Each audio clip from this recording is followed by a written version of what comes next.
नोटबंदी के बाद मार्केट में कैश फ्लो बिल्कुल कम हो गया, और जब मार्केट में कैश ही नहीं है तो किसानों को वो कैश कहाँ से दें? खून के आंसू रोए हैं।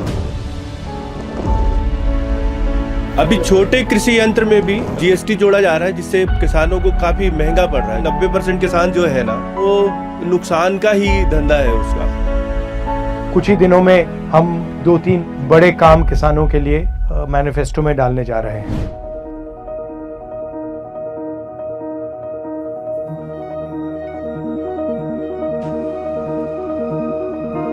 एक प्रमुख समस्या लेबर की होती है। मेरा एक सुझाव है, कृषि को मनरेगा से जोड़ दिया जाए। और जैसे मनरेगा का अभी 221 रुपए रेट है और हम 300 साढ़े 300 रुपए लेबर को पेमेंट करते हैं, उसके बाद भी हमें लेबर उपलब्ध नहीं हो पाते हैं। कुछ ऐसा किया जाए कि किसानों को मनरेगा से जोड़ के 220-21 रुपए का शासन दे और बाकी ऊपर की राशि हम किसान दें, तो किसानों को भी 100-150 रुपए में लेबर मिल जाएंगे और मनरेगा का पेमेंट भी लेबर को हो जाएगा। हम लोग पुराने पुश्तों से खेती करते आ रहे हैं। मैं 1985 का हिसाब निकाला था तो उस टाइम धान का रेट करीब 2 रुपये था और डीजल का रेट 2.25 रुपये था।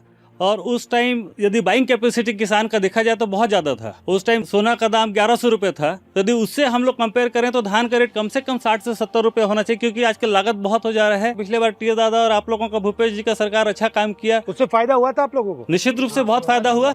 ये हमारा चुनाव का मैनिफेस्टो बन रहा है, इसमें हम किसानों के लिए कुछ बड़ा करना चाहते हैं। कांग्रेस पार्टी को नेशनल लेवल पे किसानों के लिए क्या करना चाहिए? स्वामीनाथन कमीशन आयोग की सिफारिश को लागू करना चाहिए सर।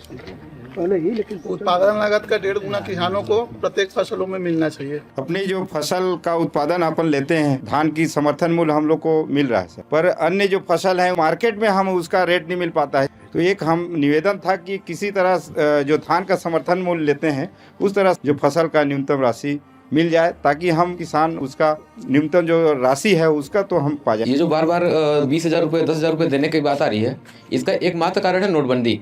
नोटबंदी के बाद जो है मार्केट में कैश फ्लो बिल्कुल कम हो गया, और जब मार्केट में कैश ही नहीं है तो किसानों को वो कैश कहाँ से दें? खाते में हमारे सबके पैसा है। मैं अपना बताता हूँ, मेरे छोटे किसान परिवार से हूँ मैं। हमारे यहाँ 2 लाख रुपए करीब होगा मेरे घर खाते में। 4 बार बैंक जा चुका हूँ, 2 बार पैसा निकाला, 20-20 हज़ार रुपये में, 40,000 रुपये में अपने घर में ले जाके दिया हूँ। ये स्थिति आज छत्तीसगढ़ के किसानों की है। नोटबंदी से क्या नुकसान हुआ आप सबको? किसी को फायदा हुआ नोटबंदी से? किसी को नहीं हुआ है। जिस दिन नोटबंदी हुई उसके अगले दिन मेरे बड़े वाले मामा खत्म हुए थे। हमारे पास ऐसे ही कुछ छोटे मोटे कामों में 100 रुपये 200 रुपये करके गए थे। बिल्कुल सच्चाई बात बता रहा हूँ कि 500 और 1000 के नोट थे और वो सारे नोट खराब हो गए। हम लोगों को किन परिस्थितियों में मामा का अंतिम संस्कार किया है वो परिवार वाले ही जानते हैं।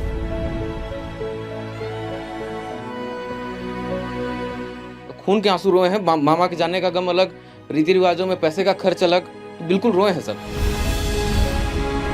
अभी छोटे कृषि यंत्र में भी जीएसटी जोड़ा जा रहा है, जिससे किसानों को काफी महंगा पड़ रहा है। जो पहले सस्ता पड़ रहा था, अभी 12% मतलब सेंट्रल और स्टेट मिला के, तो उसको अगर कुछ उसमें किया जाता तो सुविधा होती। और किसान तो मेरे ख्याल से 90% किसान जो है ना, वो नुकसान का ही धंधा है उसका। तो सिंहदेव जी मैनिफेस्टो कमेटी पे हैं, इसलिए मैं इनको ऐसे डिस्कशन में लाया था। हमारा इंटरनल डिस्कशन चल रहा है, स्वामीनाथन रिपोर्ट के बारे में भी हमारा डिस्कशन चल रहा है।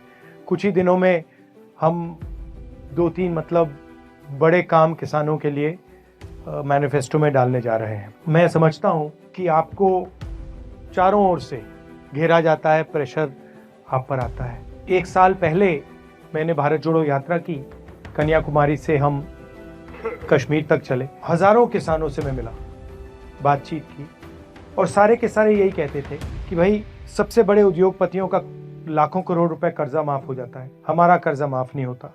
बैंक के दरवाजे उनके लिए खुले होते हैं, हमारे लिए बैंक के दरवाजे बंद होते हैं। अब आपने हमें बोला कि आपका ही पैसा आपको नहीं मिलता है। फर्टिलाइजर की बात, पेस्टिसाइड्स की बात सब जानते हैं। मेरी सोच है कि किसान देश की रीढ़ की हड्डी है। किसान भोजन देता है और किसान के बिना ये देश चल नहीं सकता। राहुल जी ने बहुत ही आराम से और सभी की बातें सुनी और सुझाव के बारे में कहा कि मैं जितना हद तक बन सकता है उसके ऊपर प्रयास करूंगा। बीजेपी इमोशनलेस है, उनको उनमें भावनाएं नहीं है। जैसे कांग्रेसी राहुल जी में तो मेरे को लगता है करुणा है, प्यार है लोगों के प्रति। तो दोनों में बेसिक डिफरेंस ये है कि कांग्रेस गरीबों के साथ है और वो उद्योगपतियों के साथ है। कांग्रेस किसानों के साथ है, वो उद्योगपतियों के साथ है। कांग्रेस युवाओं के साथ है, वो व्यापारियों के साथ है। 3 या 4 बजट पेश हो चुके हैं और किसानों के 31 रुपये धान खरीदी को लेकर सरकार की कोई दिशा निर्देश नहीं है। उनकी ये सोच ही नहीं है कि वो किसानों को उनके हक का पैसा दें। 4-5 सालों से हमने जो दबा करके रखी थी, आज एक मौका मिला कि सीधे हमने राष्ट्रीय नेतृत्व के सामने ये बात रखी है। तो बिल्कुल मैं राहुल गांधी जी को इस चीज़ के लिए धन्यवाद भी देना चाहूँगा।